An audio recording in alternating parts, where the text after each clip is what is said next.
আমরা এত বাধ্যতা করতে যাবো না। একজন আজকে শ্রমিক কর্মচারী আন্দোলনের আজকে সাধারণ সভাপতি ছাত্র আন্দোলনে যে সমস্ত লোক তাদের সদস্য আমি আমার বক্তব্য শুরু করছি। ইতিমধ্যে আপনারা শুনেছেন গত 23 দিনের আন্দোলনে প্রায় 568 জন মৃত্যুবরণ করেছে। এর অধিকাংশ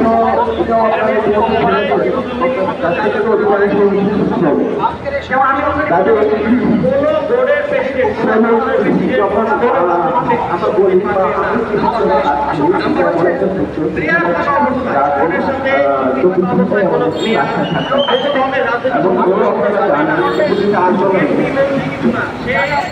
আমাদের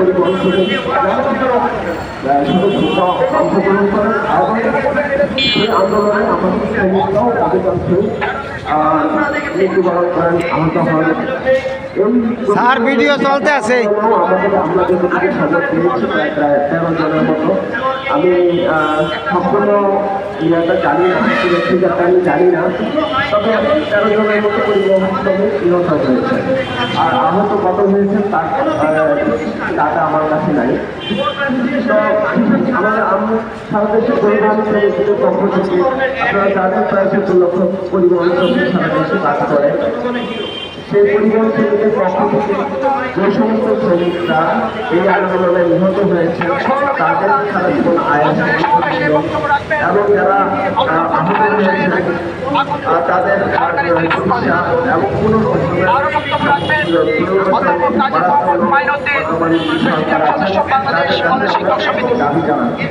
আজকের সমাবেশে বক্তব্য রাখবেন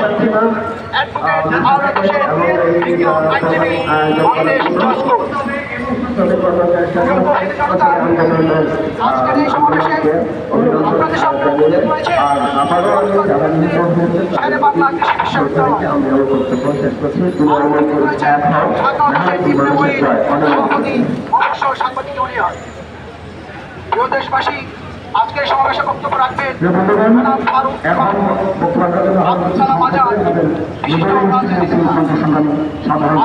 রাখবেন হাফেজ কারি বিশিষ্ট রাজনীতি নেতা। প্রিয় তৌহিদি জনতা, এই মুহূর্তে আপনাদের সামনে বক্তব্য রাখবেন প্রফেসর নুরুদ্দিন, শেরেবাংলা কৃষি বিশ্ববিদ্যালয়। শেরেবাংলা কৃষি বিশ্ববিদ্যালয় প্রফেসর নুরুদ্দিন।